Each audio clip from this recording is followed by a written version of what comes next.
And you're very welcome to Town End Podcast. It's season 2, episode 27. Dundalk played a long game tonight against Longford, but eventually came out 4-0 victors in Oriel Park in the first round of the FAI Cup. Joining me tonight is Dean Pingu Arrowsmith. Dean, how are you, pal? Not too bad. How are you? All good, all good. Also a special guest tonight.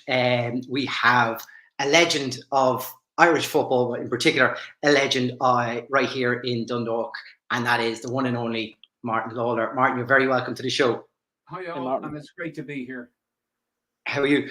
Martin, we were quickly chatting off air there, and I just mentioned that it's a year ago since we had you last on the show, and the club was in a very different place then to where it is now. How could you even sum up the difference in the club right now? Well, I think there's just a sense of being overjoyed by everybody. I think that feeling from everybody that I speak to, that euphoria is still with everybody. I think it has helped Stevie and Dave to work with the team with a little bit of understanding by the wonderful supporters of Dundalk Football Club that it is a bedding in period.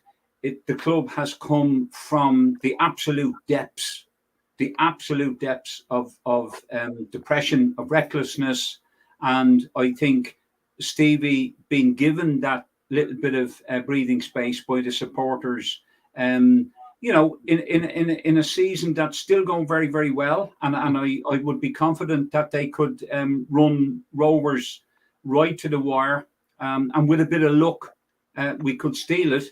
But I do think I have great admiration for the supporters of the club to give Stevie and Dave and the rest of the background team that breathing space to work with the players, a new team, and work towards the future, towards future success. Yeah, I think we all talk about this project that's currently in Oriel, Martin, at the moment. Stevie's he's held on to a lot of experience that has been there, the Pat Hoobins, the Andy Boyles, and Greg Sloggett to a certain extent, but he's just got a lovely blend at the moment of young, hungry players. We're thinking of the Nathan Shepherds, Stephen Bradley, these lads who really have impressed this year and have taken to the league extremely well also. Yeah, I do think that, and I think Stevie has a good eye for a player who can bring excitement, which Dundalk have always yearned for. Dundalk supporters always love an exciting player. But one thing that I just being biased as a defender, I would always prescribe is a solid backbone of the team right down the middle. And you have it in young Hooban at the moment up front. You have it in the middle of the park, and you have it at the back with the boys that are there. And it's the maintenance of that spine of the team, and of course the young goalkeeper coming across. If we can keep him and get him on a long-term contract, you're looking at a very, very positive future for the club, I think. Just on that, Martin, I think part of the success, I think that we've probably seen it in Oriel Park of late, has been, Stevie eventually got this back five, if you include Nathan in goal, and settled it down. McCarry over on the right, Leahy left, Boyle and Connolly. But that whole script had to get ripped up in the past week with Mark Connolly leaving that defence, and Sam Bone has stepped in. How does that dynamic change now for those lads who half a season bedded in, and you could see that, I suppose. I'm thinking of Nathan Shepard, looked real dodgy at the start, but really came to life when he had a settled back four in front of him. Yeah, I think Stevie and Dave, with all his experience and managerial experience and playing experience, alongside him, will be instilling in the players a self-belief. You're here. You're not at Dundalk Football Club because you're an average player. You're here because you have some real quality, and it's about extracting the self-belief in those players to really believe that they're the people for the future of the team over at least the next 3 to 5 seasons. Yeah. bringing out that self-belief is what builds confidence. It creates a slight bit of an arrogance, but it's an arrogance that's not a bold arrogance. It's an arrogance of belief in themselves and their chest held, their heads held high and their chest out. And I think that job has started in my view.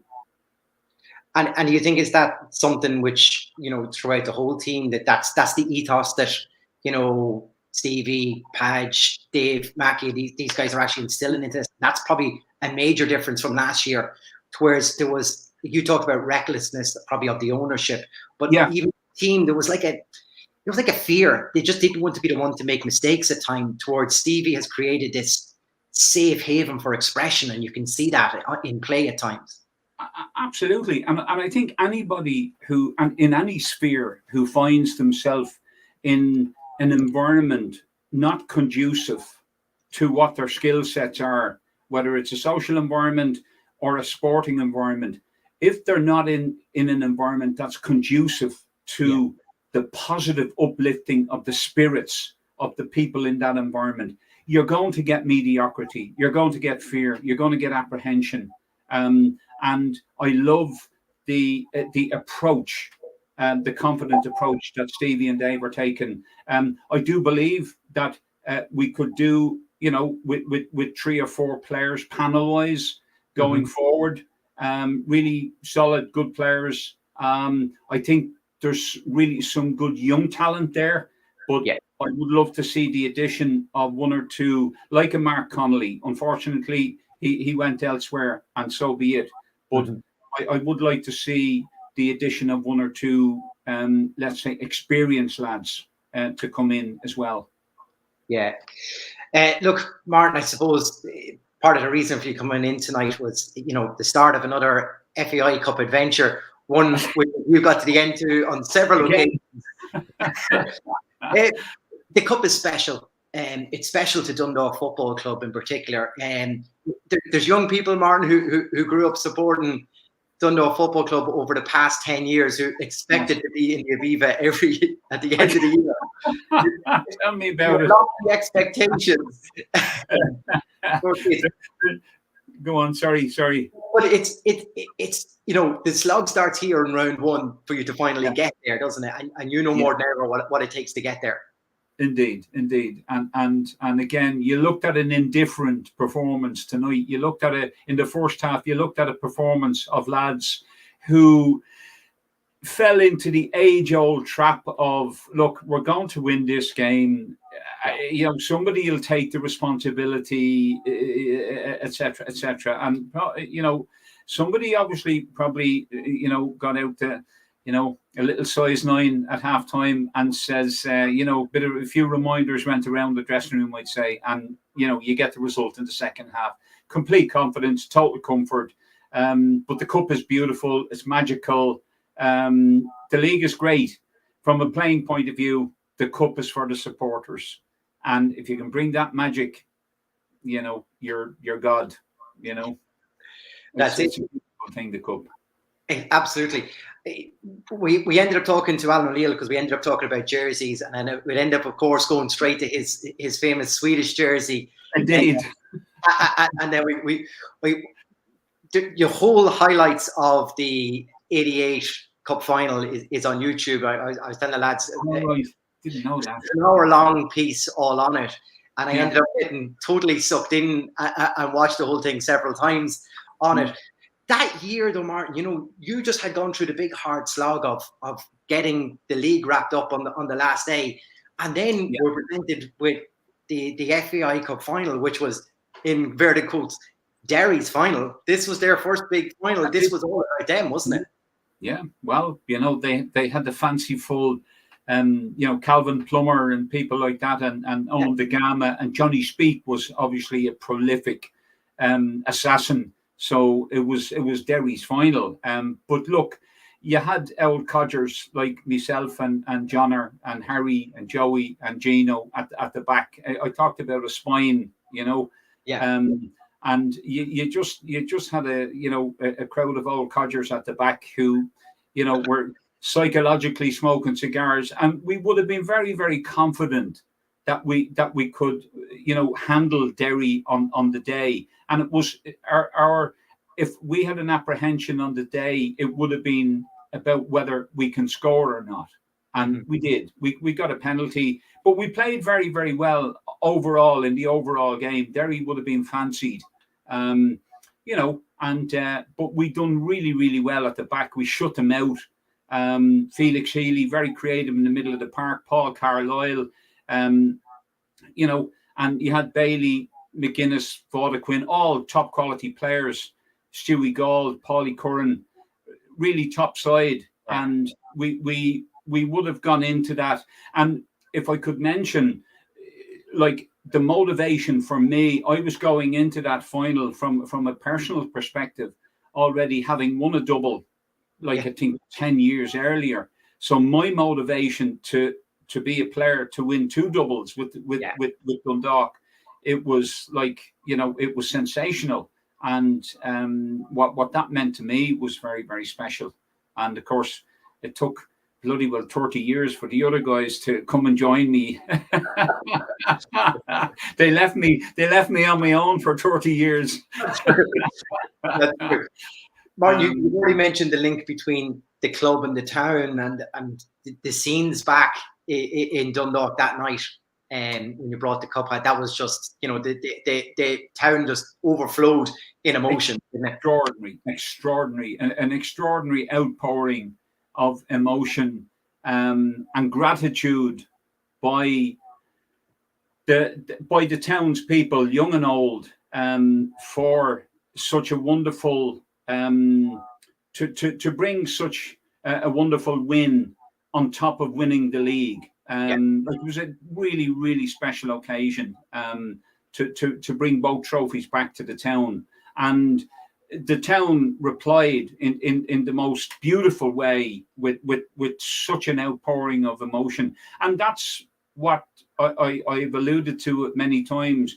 That's what Dundalk Football Club means to the town of Dundalk. So I've made the point before that when you play for Dundalk, you don't just play for the club. You play for the community, the town of Dundalk, and you play for a community of people.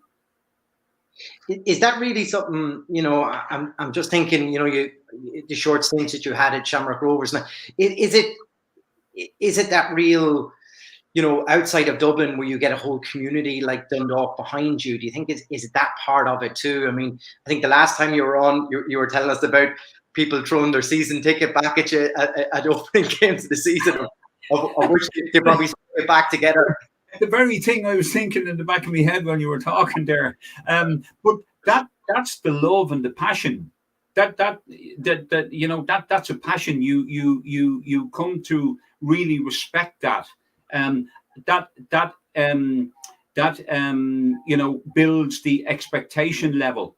It builds the level of responsibility that you feel within you as a player to reach the expectations that the supporters in Dundalk have.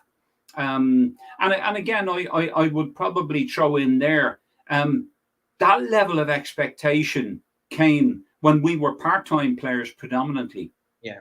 So the expectation level now, I can only imagine, is heightened even further due to the full-time nature of that the amount of time that the players have to apply themselves in the team performance, etc., etc. So, I can only imagine now that the level of expectancy in terms of performance and delivery is even heightened, possibly from the time when I played. So. Yeah. It's a big ask to pull on a Dundalk jersey. Do you think that, that expectation level that you talk about, do you think is that why, we've seen probably a high turnover of players over the past 2-3 years in Oriel Park? And do you think, could that be overwhelming to certain players? I'm thinking of the number of overseas players that we had last year. They probably just didn't get it of what it meant. Yeah, I think it would be hard, to be fair to those players, Chris. I think they came into an absolute, an environment that had been hit by a tsunami of mediocrity in terms of the performance and what was allowed to happen in the club. I wouldn't have seen any of those foreign players really settling in into a settled situation, because there wasn't a settled situation. Yeah. There was all sorts of, backroom stuff going on, uncertainty, people making decisions in an innocent way that turned out to be, not great decisions, but just because of the politics and the environment in the club, and the culture that was set from the top level to filter down into the club. So I would never look at the foreign lads who came in and say, they just didn't care. I think they came into a really nasty situation. And I would rather think of it that way than not understanding the culture of the Dundalk community. So I would make a big allowance for them. Martin, the other thing, I suppose, in teams you played in before, there was always a bit of a local element. I'm thinking of the Barry Keoghs and things like that, and that always helps to reinforce with the fans. Yeah. We've seen Louis Starlett tonight, and the game completely changed when Ryan O'Kane came on tonight. Got the whole shed saying, he's one of our own. Yeah. What difference do you think that also makes, for fans to really fall in love with a team? I think is probably the phrase to say. Absolutely. And I've always, from the time, I joined the club in 76, and I've seen so many promising young players who unfortunately didn't kind of push all the way into a regular long-term involvement, with first team football. And I've always preached the growing, academy involvement and the growing of local players. But what a performance to come in, and it was a perfect game for him to come in and express the underlying talent that he has, his speed, his agility, and his intelligence to look at what he can do when he's delivering the ball, as opposed to just getting on the ball and taking people on. So I think he's a really exciting prospect. And I think the future is golden for him. Yeah, I mean, you'd look at Ryan, and if you're a defender, you go, he's probably a bit too light here. But his low center of gravity, he can drop his shoulder. He's got pace, like you say. I think the difference probably when we seen a bit of Ryan at the start of last year, and he was playing a game in Tallaght Stadium, and he was up against Lopez, I think it was, or Joey O'Brien, actually, I think it was. And Joey O'Brien just had the smarts to play him out of a game. Probably his confidence took a wee bit of a knock, but you can really see that Stevie O'Donnell is bringing him in and picking the games really that's going to nurture his talent a little bit more. We've seen him get 10 minutes. We've seen him get 5 minutes. All of a sudden, it's the guts of all of the second half there where he got on. So you can see from his own point of view and Stephen's point of view, Stephen now has confidence in him that he can perform at this level, which is bound to boost his confidence as a player in Ryan. He's a work in progress, and to continue on that pathway of introducing him, giving him more time, giving him the freedom to express himself, is what it's about. And he will deliver. I think he's a young lad who will deliver in terms of performance and value to the team. And he knows what it means to pull on a Dundalk jersey, as I alluded to earlier on. Yeah. Let's face it, the O'Kanes are bedded within the Dundalk FC community as well. Yeah, away from their shoulders. Yeah, they certainly are. Yeah. Martin, look, we won't hold you too long, because I know you have other commitments tonight. No worries at all. We think of your years and years at Dundalk Football Club. Over 550 appearances. We've got league titles, cups. For yourself, for your own memories in Dundalk Football Club, is it more the games that you really remember, or is it more of like that homecoming back to the town? Is it those elements that stand out even more for you now? I'll answer that very quickly. Vincey Cranny Vincey Cranny, they're the people you play for. Mickey Fox, Kay, it's the people you play for. It's the community who welcomes you home and who chastises you in equal measure when you're not performing as well as they know you can.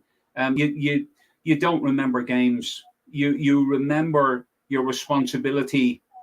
You remember if and when you deliver on that responsibility, the appreciation that goes with it, the emotion, the outpouring of emotion. What I mean by delivering on the responsibility is bringing home the bit of silverware, bringing home the result. You remember the emotion. I couldn't.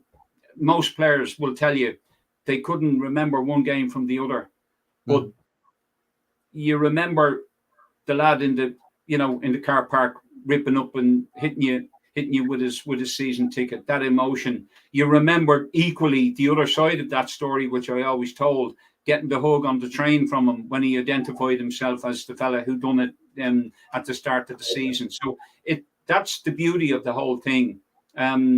If somebody said to you, "Do you remember the game in Cork when we won?" Yes. You wouldn't remember the only thing I remember from that game is Gino Lawless nutsing your man and McNulty. That's it, because you see it so many times. The game, the involvement, you don't. So you remember the people moments.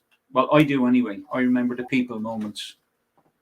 And the club bringing back that 91 jersey with an inspiration for the third kit. How did you feel about that this year?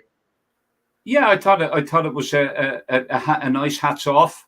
I think there's richness in the history of the club that's probably even to this day not extracted and sold. And I don't mean sold materially, but I feel there's a history attached to the club.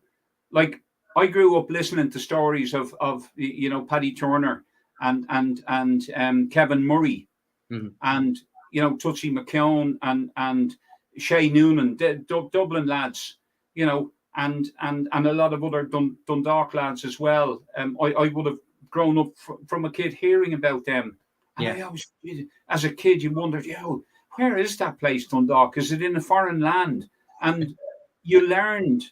So for me, Dundalk, when I went to Dundalk, I always had this awe about it because I heard stories of what type of a place it was, and it had great players, and I think the club could make something out of enhancing the historic levels in the club, the participation, the community participation in the club, and it becomes aspirational for the young kids, the wee lassies as well, and the wee boys. And they want to play for Dundalk. There's a history attached to it. They want to aspirationally take their place and be part of that history. And I think that's something that the club might, could leverage and use, and use that history equally for new players when they come to the club. You sit down in the classroom. This is the history of Dundalk Football Club. This is what it means to pull on this jersey. And so that they're under no illusion as to what they're coming into, and maybe that's a bit overpassionate by me. At my age, that's how I feel about the club. And modern football, I know, has changed, and all agents and everything else like that. But I still think there's a way to, insert that historic and responsibility of putting that crest on your chest every week. I think there's a way to insert that into the modern levels of the way players and agents act and all, and contracts and stuff like that. No, look, absolutely. I couldn't agree with you more. I think we've talked about it on the podcast here before, Martin, of, you see it a lot in the UK where there's club ambassadors and people who really get what it means to be part of this club, who've played for it. And and I think that's something we could definitely tap in. And I don't think enough clubs in the League of Ireland do that. And Martin, just to touch on, actually, as my final point to let you go, I mean, you were part of the group that actually organised a get-together back for former players. I know you've had a wee game of golf and then back for the game in Oriel Park. I mean, there should be more of that, shouldn't there? Yeah, there should be. Like, I would have to say, because we're talking about it for such a very long time, I never got a text or a message. You mentioned that I played over 550 games for the club. During the Stephen Kenny era, I never got a text or a message or anything. Say, Martin, does a wee cup of Mickey Fox's tea waiting on you up here someday? Get a couple of the lads together and come up and have a cup of tea. And I felt it was a lost opportunity for the club, as I said, to leverage that goodwill, supporters seeing ex-players coming, mixing stories, storytelling, all of that sort of beautiful stuff. And it garners affection by the ex-players for the club. And it's an occasion, and I do think that the club could look at kind of making the opportunity a bit better to do stuff like that. Yeah, I think it just gives an insight into, like, I think during the Stephen Kenny era, we gained a lot of new supporters who jumped on the back of the success of the Stephen Kenny era.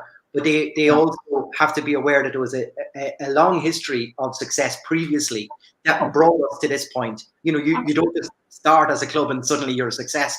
It took years and years to build to get there. And that's, you're part of that legacy at the club. And it'd be fantastic to just, for young people, I think, to be able to mix and chat with people like yourself who are so passionate about the club still, Mark. What a life story of Jimmy Hasty and his life story and how he pulled on the jersey every week. There in itself is just a story beyond stories. And that needs to be told. So history. It's nice. Absolutely. It's nice when we got someone like you, Martin, in particular. I can tell you, Martin, I really do appreciate your time. I know you were short for time tonight, so I really do appreciate you giving us time tonight, and we'll possibly have you back on for a longer chat. We can talk up to mind. We can chat then as well. Could I finish off by congratulating that man beside you, Chris, on absolutely fantastic work that he's doing in a very special area, helping people with his Head in the Game initiative. They're doing fantastic work, particularly at this time. Society is under pressure, and Dean and the team that sits around them are doing absolutely fantastic work, and probably don't get the recognition that they deserve for the fantastic work that they do in Head in the Game, an organisation really helping people with mental health. So I would just like to congratulate him on a recent little celebration of 2 years, being alive 2 years as an organisation. And Dean, keep up the fantastic work, and I'd love to see it flourish as you guys go forward. Yeah. Thanks a million, Martin. I appreciate that. You're very welcome. Okay, guys, thank you so much for having me on. Really appreciate it, and look forward to talking to you again at some stage in the future. Perfect. Martin, always a pleasure. Thank you so much. Appreciate it. Thank you. There you go, Dean. If Martin Lawler says you're good, that's it. You've made it. Yeah, Chris, for anybody listening in or watching, Chris texted me in the middle of that and asked did I want to jump in. I was more than happy just to sit back and listen to Martin, because I tell you, the passion that he has, it's lost on the modern footballer. And maybe I'm being disrespectful to some of the players that are currently with Dundalk, but I think, it's very rare to see that passion from someone who played so long ago to still have that affection for the club. As he said, for the supporters. I mean, how many times in this podcast over the last 2 years have we said that we're a supporters football club, and for him, I think what embodies and the love that he has for the club is based around the supporters more than the success that he had. I could have just sat and let you ask him questions all night, Chris. I was happy enough because I was happy to just listen away. I noticed a trend, lads. Every time I bring in someone of enormous stature for this club, you and Gally go very quiet and leave me to. I've noticed a trend. Look, thanks everybody. Just we wanted to get Martin on the show as quick as we could tonight because the time was limited. So normal service will resume now. Look, a fantastic win. There's a couple of man of the match suggestions coming in, so keep them going. We'll have a quick chat about the match here, and we will go to our man of the match competition. Dean, a 4-0 result. It was never 4-0 at half time, I can tell you. What did you make of that? Yeah, it was one of them before half time, and I know the lads, when I was watching it, the commentary, they were saying it was a poor performance. It was one of those where just you were waiting on something to happen. Like there was nothing happened in the first half. I think the most exciting part was I think it was Runar gave a ball out to Darragh Leahy. He played the ball across, and Keith Ward almost had the perfect touch into the far corner. For me, that was probably the standout moment in the first half, and the most exciting part of it for me. But it was one of those where I didn't feel under any, I didn't feel like we were under any pressure. You felt like a win was coming. It was just like, is it going to be just a 1-0? Are we going to get one goal in the second half and just get through the tie? But that first half was poor, and then I think Alan Gernan put up there about the introduction of Adams and O'Kane into the game. I definitely think that changed, that livened us up. Not to be disrespectful to the players that were on ahead of them, but I just think they ignited a little bit of spark into our play going forward. And I mean, I was thinking about it during the game when Lewis McCarry put in, I'd say in a row, he put about 5 really, really good crosses into the box, and we scored twice from them. And I'm thinking to myself, is there any player, or is he probably the best crosser of the ball we have since Darren Meenan way back in 2014-15? I don't know if we have a better delivery into the box. And I think we brought up a few weeks ago when Robbie Benson scored the goal where he ran in behind Hubin and scored from the one the kind of viral cross that went in from McCarry. And I think one of the reasons why we're seeing different goal scorers to Hubin, and I know he scored a great goal himself, the second one, but I think why we're seeing those better, those other players getting those opportunities is the ball is being delivered from a little bit deeper. Our players are all running into the box rather than just one player waiting on the cross to come in, from the touchline. I think that deeper cross seems to really be an effective tool for us when it comes to goals this season. Yeah. Like I say, I think the first half was probably not as much of a chess game, I would say, than anything. I think you said there was probably a level of expectation on us on we're high and flying, we're the home team and the Oriole Park record and everything else. And like you say, it was a matter of when are we going to get this goal and how does it happen? And then the longer that half went on, we seemed just kind of get frustrated. And you probably seen Wardy drop low, deeper than he normally would to just try to get involved in play, and that probably scuppered our opportunities at the top end of the pitch. And then half time, did whoever made the changes,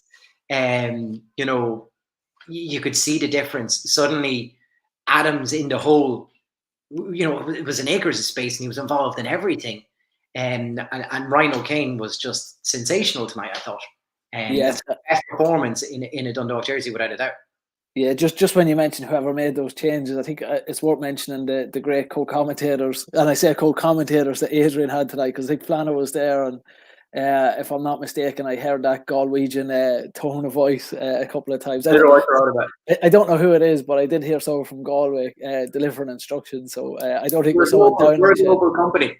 we attack them from the whole country. Yeah. So that's but yeah, no, I definitely think those lads definitely 100% made a difference when they come on. I mean, at half time I was texting with Donald to get his thoughts from within the ground, and he mentioned it was the kind of half that was calling out for that bit of Wardy magic that we had seen, and it just wasn't working out for him. As you say, he was dropping deeper and deeper, and he probably wasn't in that area where he can be so effective. But I think when Adams came in, I mean, I think he was involved. Was he involved indirectly in the first 2 goals, and then he got his own goal after that? And I think just before we scored as well, before Sloggett got his goal, I think he had a chance. Like when he came on, he just ignited everything. And I mean, talking about Ryan O'Kane with Martin there, he looks like, I know we were all excited about him last year and he didn't really get many opportunities, but he looks like he's matured into an adult player now this season. You know, he came on today, he looked composed on the ball. He's not afraid to take players on. He looks like he's actually developed from a child. Like last year when he was playing, he looked like a child. Now he's starting to look a bit like a man. You know, he doesn't look out of place. And that's, again, I don't mean to be disrespectful to him last year, but last year he looked so much younger. This year he seems to have grown a little bit. But he's so confident on the ball. You know, it's great to see. But yeah, I think second half overall it was a good performance. And let's talk about sacks, baby. Let's talk about Sloggett. I mean, I've been waiting on that one all evening. But I mean, Sloggett with 2 goals. Again, you look at the comments coming in. There's a lot of people, like, we'll get to our man of the match later, but there's a lot of people are marking him for man of the match.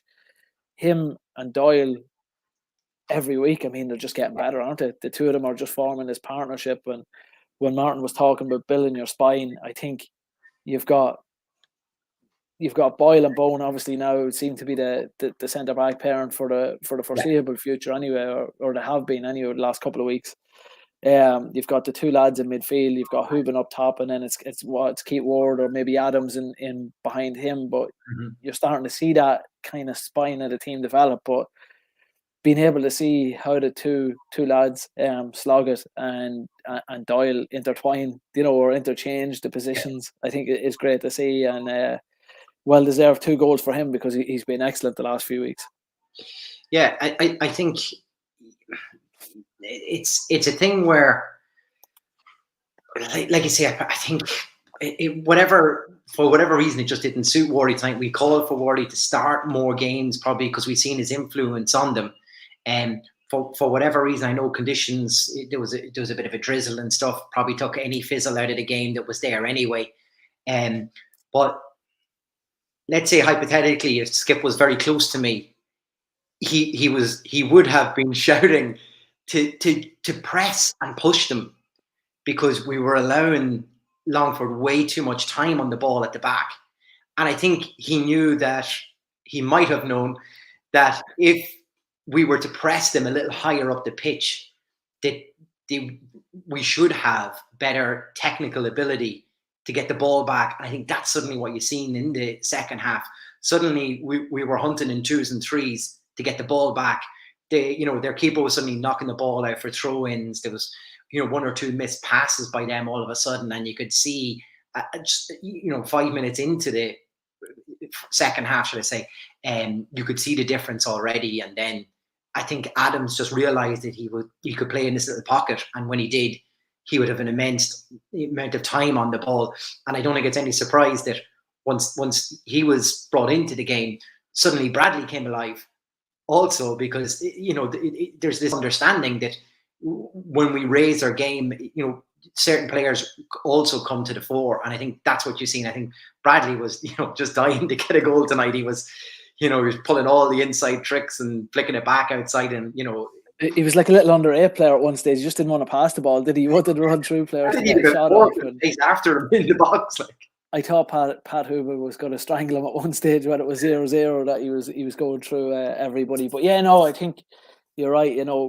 Talk about hypothetically, if the Skip was in the gantry tonight, I feel like I might have heard him maybe saying, to the back four to get up in the second half, to get up on the halfway line. I think hypothetically might have heard him say that a couple of times at the start of the second half. But once we pinned them into their half, I mean, it was game over. It was just one of those in the first half, I suppose, where it's like, as you say, there's a weight of expectation. We're second in the Premier Division.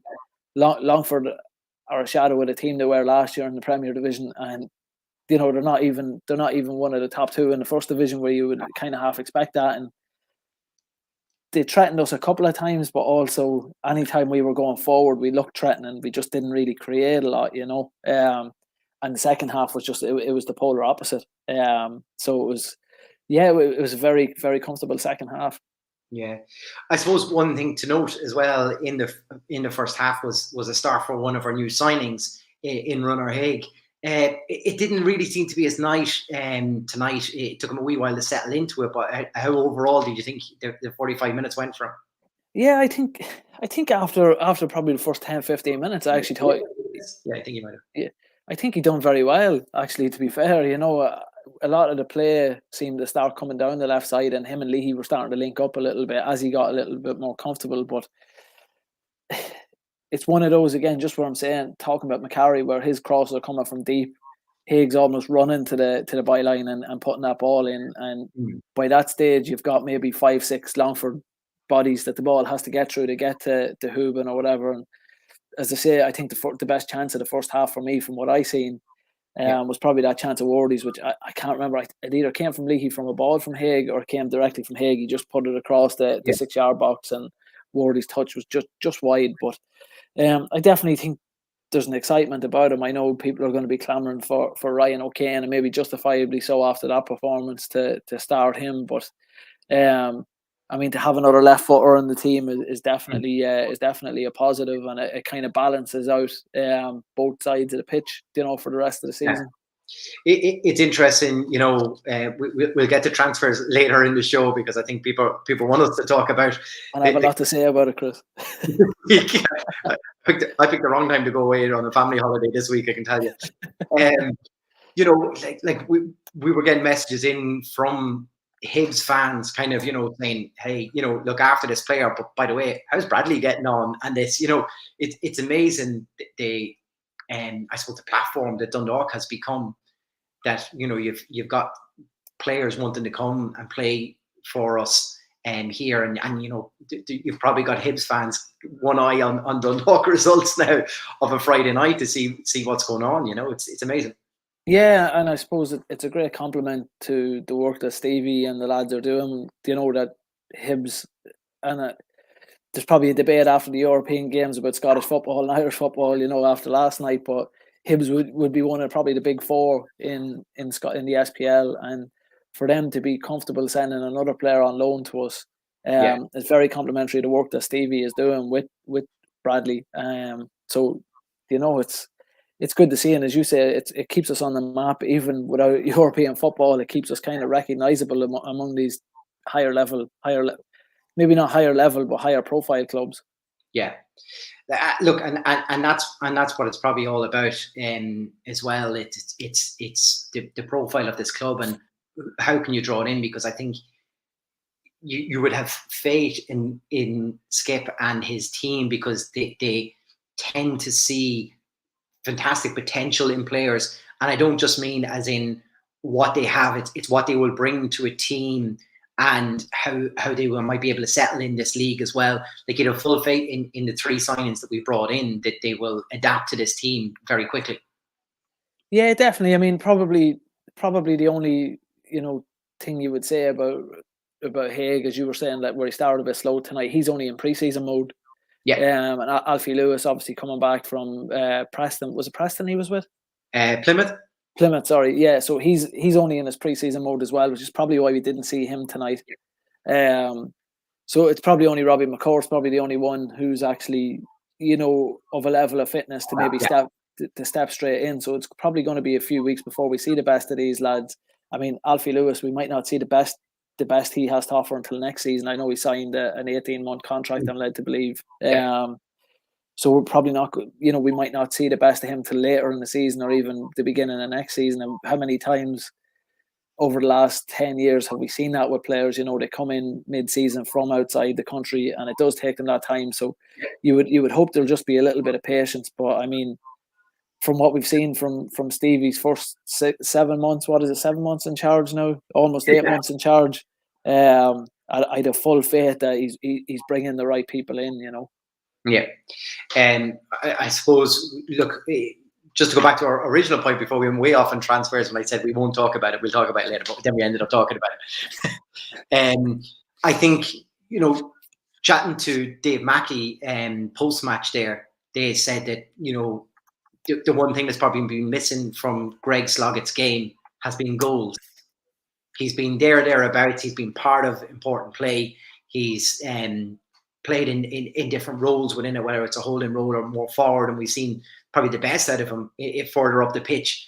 And tonight he's capped that with his 2 goals as well. So it's just good for him and for his confidence that, to get a brace tonight is exceptional.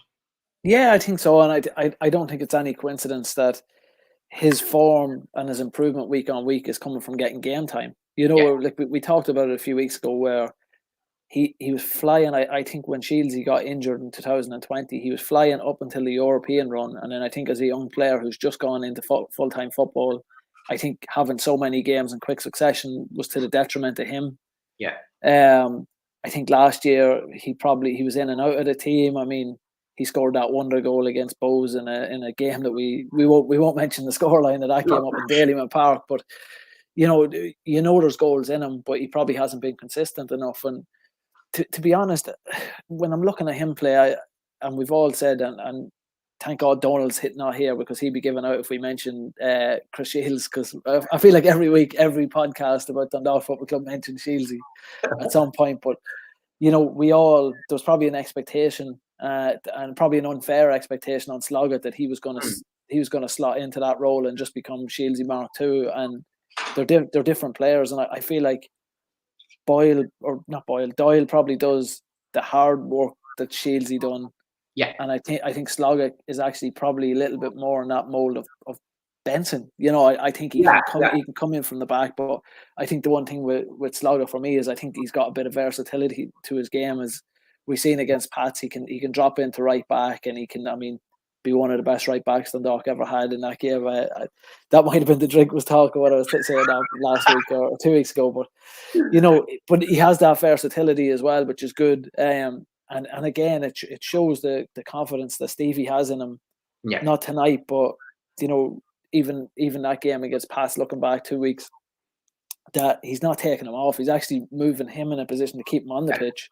For me, probably says a lot about the faith that the lads have in him. But I think we all knew when he signed. We were all excited when Greg Sloggett signed, and it's just taken a little bit longer for him. But I do think this season he's got that chance. He's getting that run of games, and it's helping. Yeah. It's helping him, and he's also got now that help alongside him in Paul Doyle.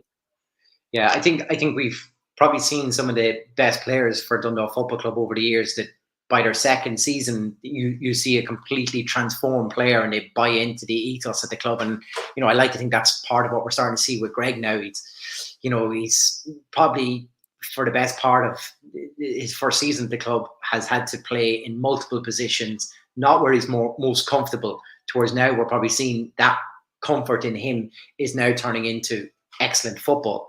And for as well, a person also coming into this who is not too often we would say Pat Hooban and a goal drought, but it's probably just important for him just to get that goal and back on the score sheet again. Yeah, you know what, I heard you lads talking about it when I was listening back last week, and I heard a couple other podcasts talking about Pat's lack of goals this season. Yeah. But I would love, and maybe this is a question actually for your mate James Rogers, is maybe to see how many goals that Pat has been involved in, either with a direct assist or his pass led to the assist to the goal. Because for me, I probably have a stat on this, to be fair. Yeah, for me, I reckon Pat's probably been involved in probably about 75 to 80% of the Dundalk goals this season. I think, and we've waxed lyrical about him this season, is he looks like a different player now, and he looks like his game isn't just about goals. He's obviously very, very important. He's lethal in the box 90% of the time, but I think he's bringing a lot more players into the game, and he's actually, as I say, he's been either directly or indirectly involved in a goal for me this season anytime I've watched him. And when you have so many players that are capable of scoring, I mean, a goal drought by Pat Hooban isn't really a concern right now, unless we lose a game like the game against Drogheda. Maybe you're saying you could do a Hooban playing that day. But even when we talked about that a few weeks ago, that wasn't even referencing that he would score. It's just, as I say, the fact that he's been involved and he seems to have a vision that I don't know if it was missing in his game. I don't think he ever needed to use that vision, because he was always just in the box. He was always in around the box, where now he's a little bit deeper. He's bringing the wingers into play. He's bringing Ward, I think him and Wardy have actually developed quite a good relationship in higher up the pitch as well, you know. So for me, yeah, it's great that he scored. I hope he scores a few more coming through, but I also think that his overall game, I think this season's definitely it's a marked improvement. I think as I say, James, if James is listening, I know he listens late on a Friday night, so I'd love to get that stat for how many goals he's actually been involved in this season. Yeah. Look, we'll if he's on and we get any information before we wrap up tonight, we'll mention that. I suppose the other thing we've talked about, Ryan O'Kane's influence tonight. Someone else who came on with Ryan, when we were talking about Wardy, was Joe Adams. He goes and gets the goal too. Probably good for his confidence too. Another young lad. You forget how young these guys are at times that are in the squad. But you know, to go in and have a good performance and get a goal, and like you say, to be involved in pretty much everything tonight. You know, he really had a fantastic game. Yeah, it was one of those. The minute he came on, I think he might have almost scored, and then a couple of minutes later, I think he might have been involved then. And I think it was Hooben's goal. He might have played the ball out to it was Bradley. I think maybe crossed that one in. Yeah. So yeah, as you say, he was involved in everything, and the lads even said it. You know, I think Flano said it on commentary. Is he was fully deserving of his goal, and he probably could have got a hat trick on another night. You know, he could have come off the bench and got a hat trick. He just seemed not involved in everything that was good about what we done. So far as even it may have been, I can't remember who's. It might have been Sloggett's second goal where he just let the ball run by him for O'Kane, who was out wide, and O'Kane was able to pass the ball into the box or whatever, you know, and even when he doesn't touch the ball, he was still involved in that fourth goal. He just seemed to be everywhere in every good piece of play that we had in that second half after he came on. So it's great for his confidence. I think Adams is probably a little bit of a dark horse, isn't he, this season? Where I think so. He's probably. I think Adams' real problem though is you know, we've seen him out wide left. We've seen him right on an occasion before. We've seen him in the middle. We've seen him in the hole. Probably where is his best position, and we've probably seen it tonight. I think if he can just sit in that hole, but then you know, where do you play Wardy? Then where do you play possibly Alfie Lewis when he comes back in? Where do you play Robbie Benson? It's a great problem to have. It is, yeah, it is, and it's, as you say, like, it's where do you play him? He's probably been cursed by his own versatility. You know, when we talk about players being versatile, I think he, as you say, he's played so many positions. I think he might have even played defensive midfield a couple of games as well. Yeah. You know, he's been everywhere across the middle of the park. But yeah, it's massive for his confidence, and if we're able to either bring him on to play like that or take him off and bring on a Wardy who normally plays well off the bench, you know, having one of those two to do a like for like change and be able to change the game, I think is huge for us, you know. But the point I was trying to make there was he suffers from a bit of Dennis Irwinitis from us, isn't he? He's like he's just moving out of time where, you know, Sloggett's been getting a lot of praise. Bradley's got praise this season. Hooben, you know, every player's got praise. Nobody said anything bad about Adams. No, but he's been consistently good. He probably hasn't been great in a lot of games, but he's done absolutely nothing wrong. So it's just a case of maybe seeing him. Can he step up and can he put in a performance like he did this in that second half for that half hour or whatever that he came on? Can he do that on a consistent basis? Would be what you want. And I think that's probably just the growth of a young player then as well. You know, you forget he's only involved in the under 21s and stuff like that with Wales then as well. I suppose we're getting to the time where we should look at our man of the match. We've probably gone around the house of 2 to 3 players who have a shot at this. I did see one for a fan of the show, Jason Kelly, who's normally commenting in on it. So it started the second half. I think one of the Longford players just got sick just as they were about to kick off and had to come out with a wee dustpan and brush and give it a clean. So that's the dark horse one for me for this. But for yourself? There's so many you could pick, isn't there? I think I've named everyone else as being class tonight, and a few times this season we've actually mentioned substitutes coming on and changing the game and putting them as man of the match. So I think Adams is definitely a shout for that.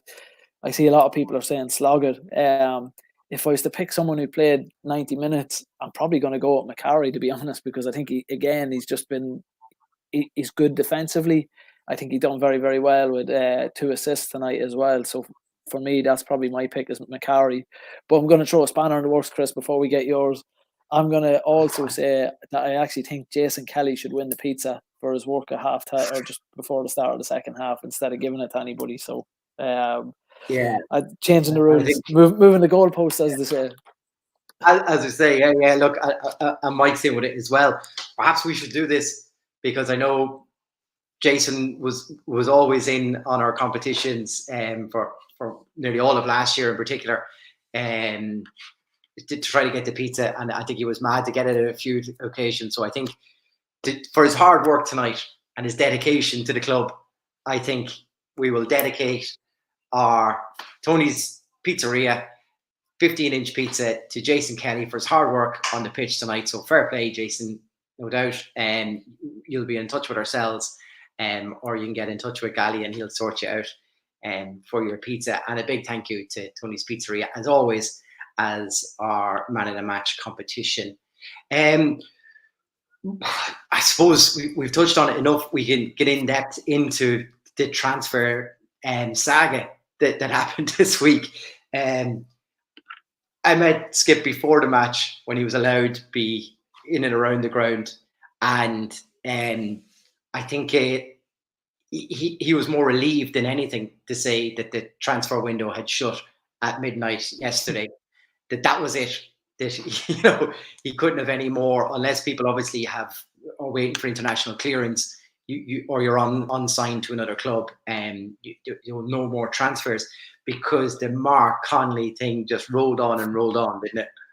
Yeah, it's a strange one. I actually spoke to Mark this week. I spoke to him the night before he signed with Derry, and he never said anything. But devil, yeah, it's such a football move, if that makes any sense. Where from chatting with Mark, the chap didn't want to leave Dundalk. I think it was a case of, he was supposed to leave. What was it, the end of June? The end of June, where it was technically up, and he stayed for a couple of weeks, and then he got recalled after that. So it must have been on a roll, and maybe month by month or week by week basis.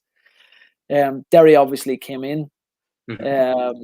I think he said, I listened to his interview with Derry with Derry City yesterday. I think it was yesterday when he signed. So listened to his interview there, and I think Rory Higgins and Paddy McCord actually flew over to Scotland to meet him, and that was a big reason for it. I mean, the big reason for it is they were willing to pay a fee to get him, and in all honesty, you can't blame the player, you can't blame the club. And by the club I mean Dundalk FC.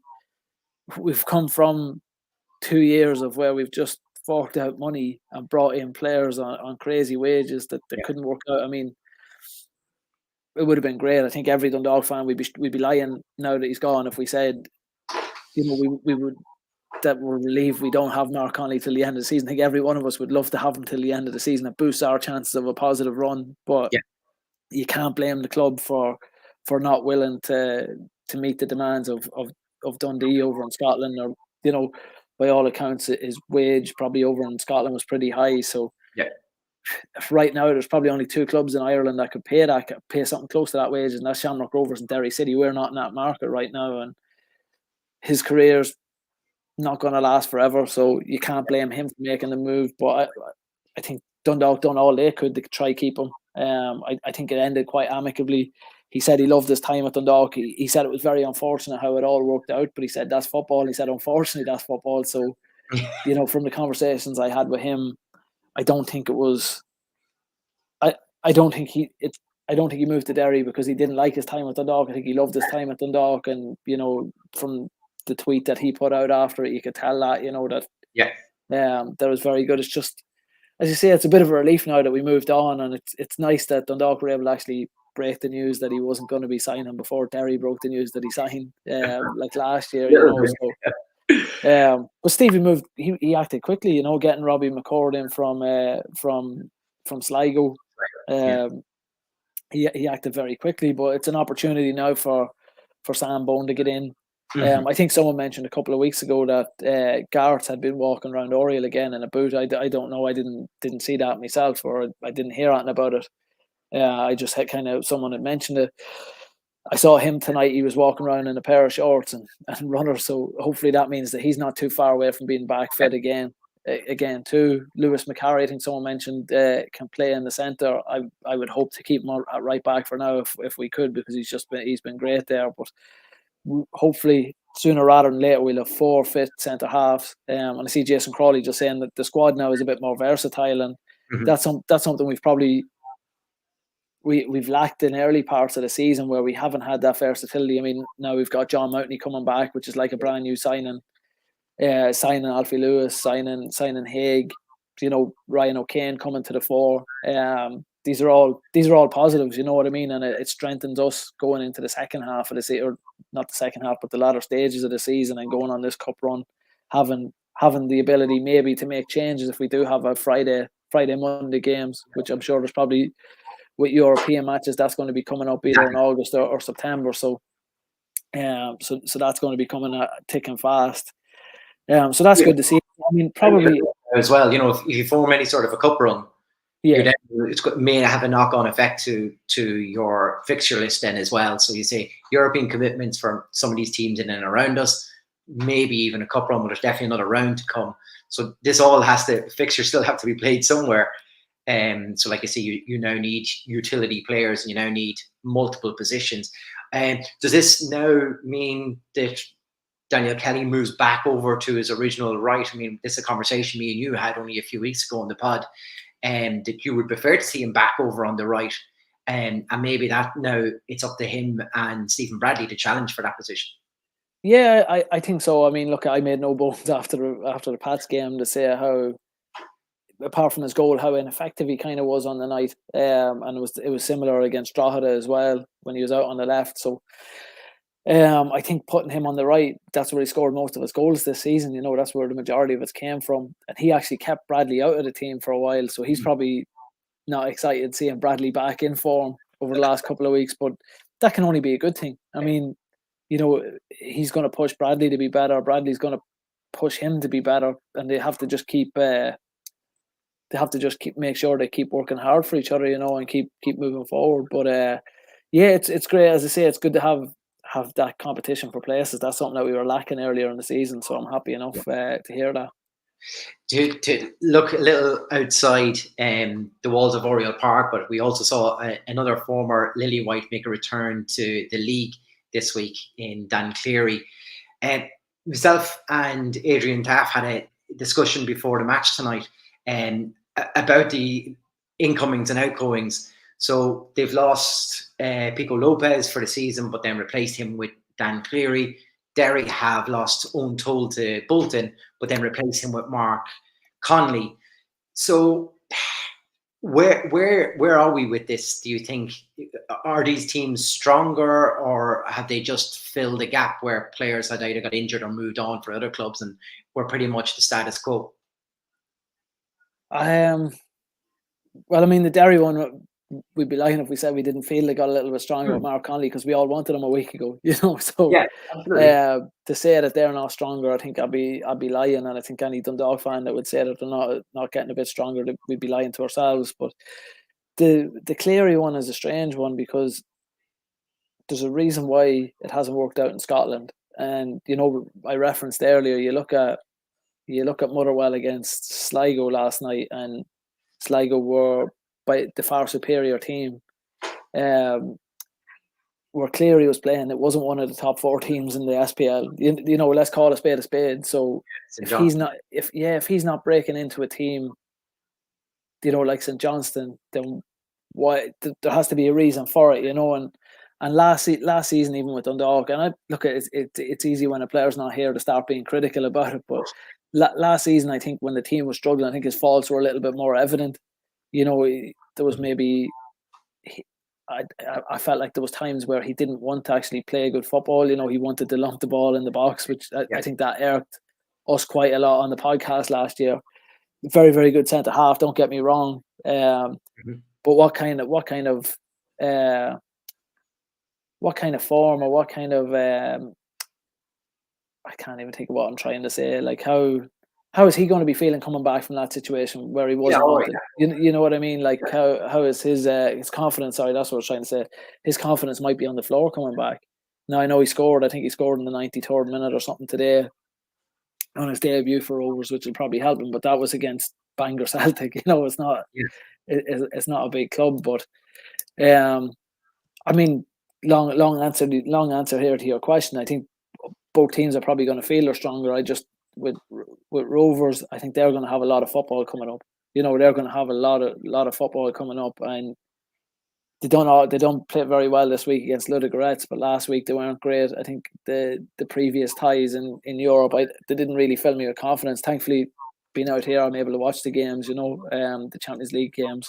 Yeah, but I just I'd be a little bit wary of Rovers the more games they play. I don't know if they're like a Dundalk from previous years, you know. Yeah. Look, it's hard to know, like I say, where all these players are, you know, and how they adapt, and the form that, like you say, Dan Cleary had previous at Dundalk is exceptional, and if he gets back to those levels, he'll definitely benefit.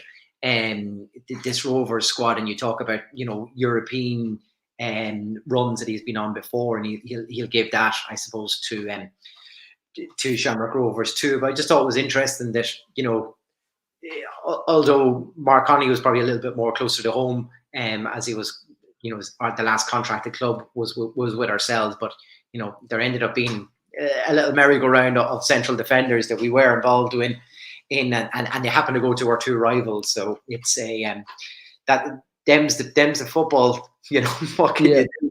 Like you say, probably football reasons for both of them, for both transfers, you would think. But it's just it's just a strange one.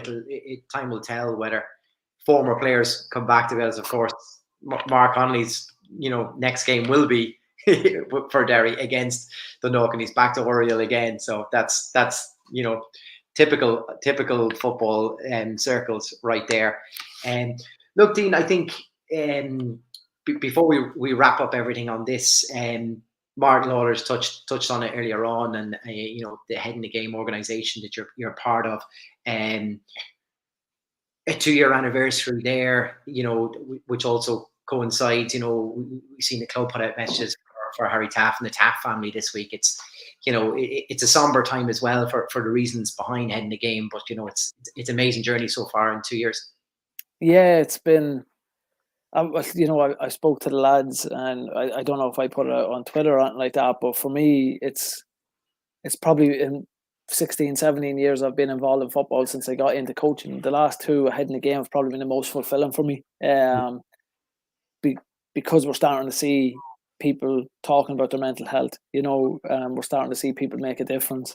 I was texting with Shane and Orla Taft this week. You know, just obviously just checking in about how they've been coping on a difficult week for them. You know, Harry was also turning 60 over the last couple of weeks as well. Would have been turning 60, so it makes everything that little bit extra difficult for them.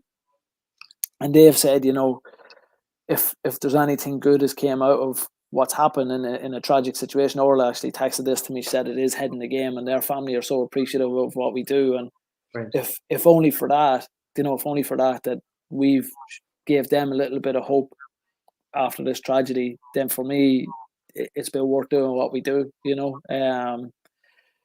Yeah. Like, I suppose when you guys got together and thought of where you'd like to see Head in the Game go, do you feel you're on that trajectory right now? Do you think it's probably ahead of schedule, or, you know, I'm thinking.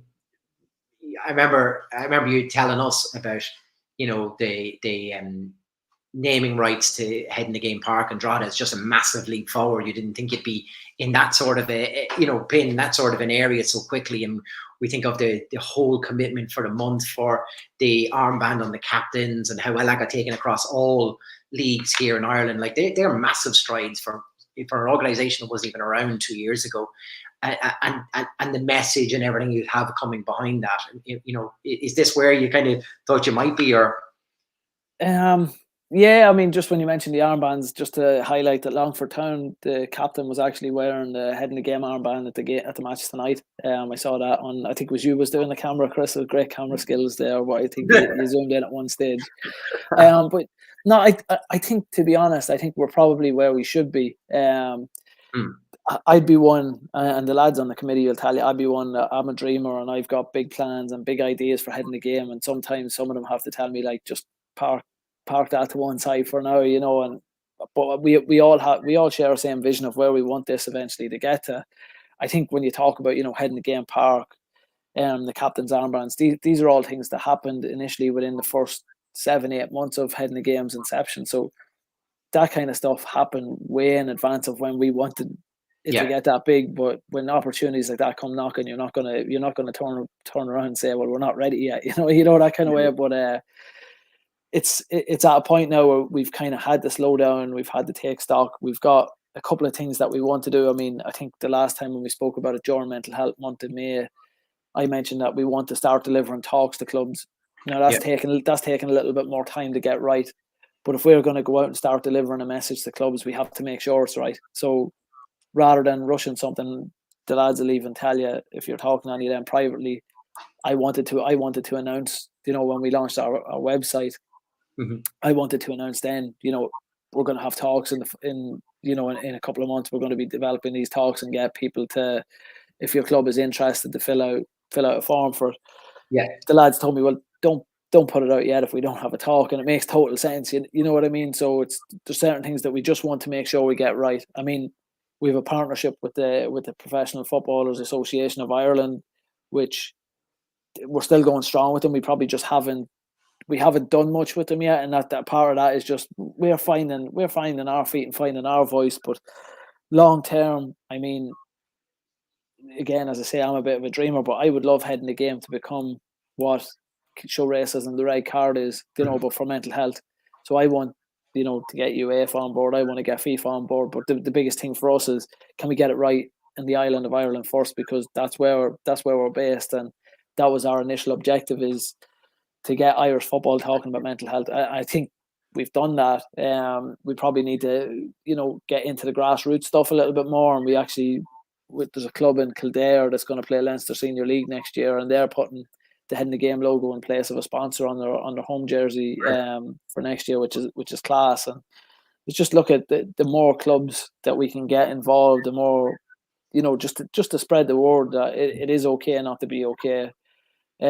We want people, you know, if they're struggling, on our website now we've got a resources page that has various mental health charities, or not mental health charities, but hotlines people can call, and not just for people that maybe is suffering from suicide. There's an eating disorder, you know, there's a hotline you can call for that. Like, over the last 2 years, Chris, I think myself and the lads have learned a lot about mental health. You know, it's easy to just pin it to, you know, I'm having a bad time of it, you know, I'm feeling suicidal, and I don't want to use those words sometimes live, but if you're feeling that way, that's what we think mental health is. But there's so many different forms of mental health, and we also want people to know that, you know, you can have positive mental health. You know, it's again, from studying over the last 2 years and things that I've learned, is it's like a roller coaster, you know, where and Dundalk's couple of years, probably the perfect example for it. Is we've had the highs of the highs, we've had the lows of the lows, and it just feels at the minute like we're going up again, you know. So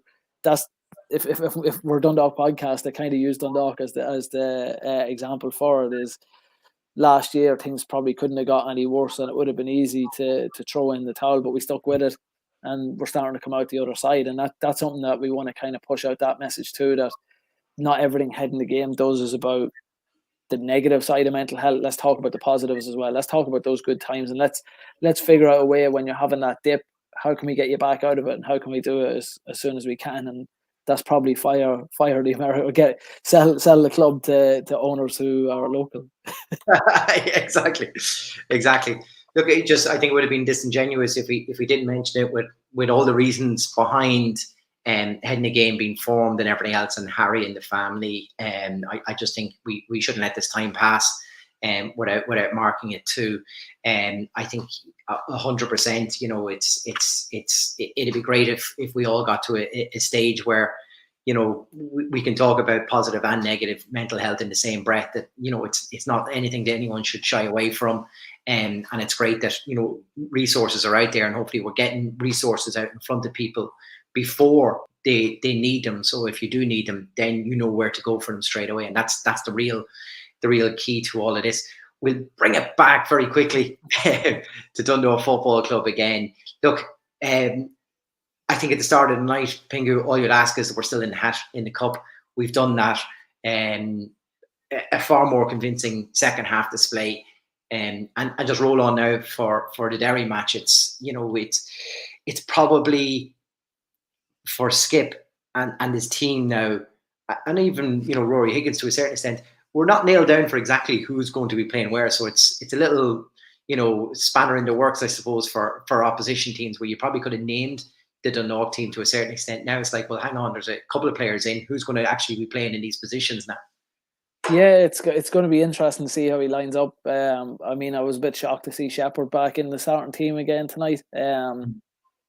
You'd probably expect that your back four will stay the same, but everything after that, I think, is up for grabs. And if you look at even the last 4 weeks of Skip's lineups, you've got, Doyle was on the bench, was he, last week? I don't think he started. So, you've got changes all across the park. So it's going to be interesting. I mean, as I say, Alfie Lewis, from what I remember, I don't even think he was on the bench tonight. No, he wasn't.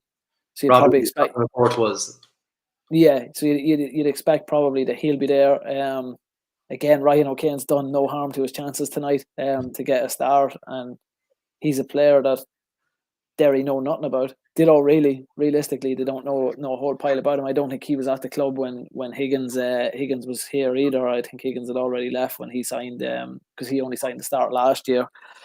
So there's so many options, which is great. I think what Jason's saying there, I think that's right. I think there's huge pressure on Rory Higgins at the minute. I mean, they seem to be struggling, and unfortunately, probably all eyes aren't going to be on him. The eyes are going to be on Mark Conley to see how he does. And yeah, I like the fella, but I hope he is a stinker of a match.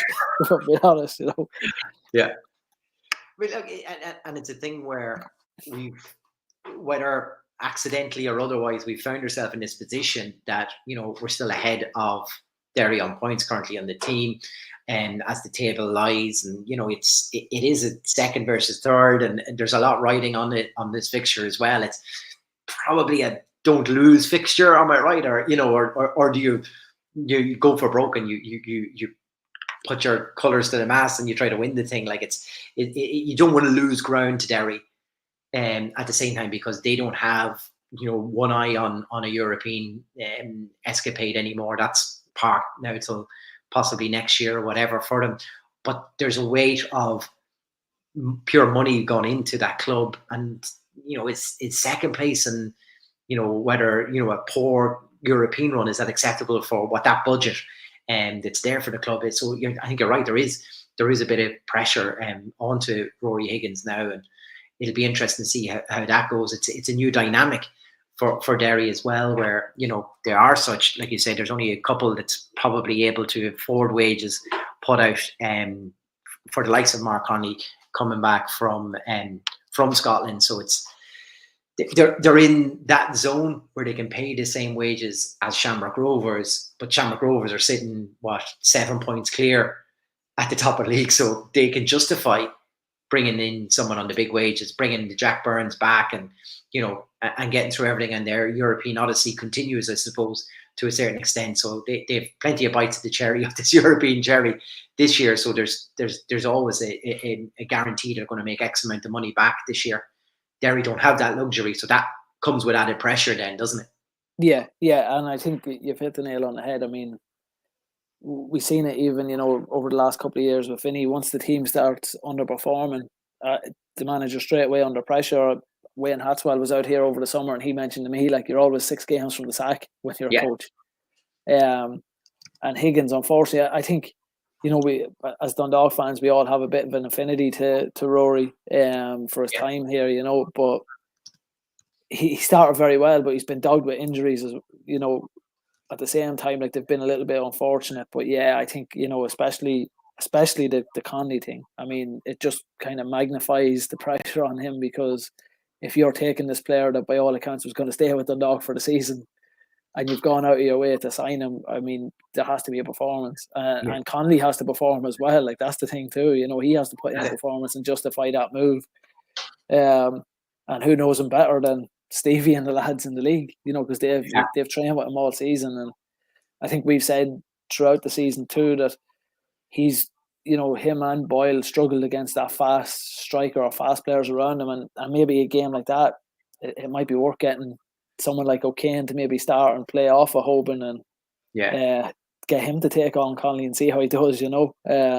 So it's going to be an interesting game. There's an interesting subplot, isn't there, to the match? Absolutely. Look, and we will be back as usual in our post-match chat. Big thank you to Martin Lawler tonight for giving up his time as well. Absolutely love having legends like that back on the pod. It's the thing that I love the most on it, you know, between Alan O'Neill and Martin Lawler over the past few weeks. It puts a good vibe back in. You know, these are real passionate men about Dundalk Football Club who've given so much time and everything for it. And thank you as always to Player Fit for our merchandise and the gear that I am wearing tonight. And thank you to Dundalk Village, who are our overall sponsor of the podcast too. Pingu, I can leave you with the final word tonight, if you have it. Yeah, that match was a slog, but we got there in the end.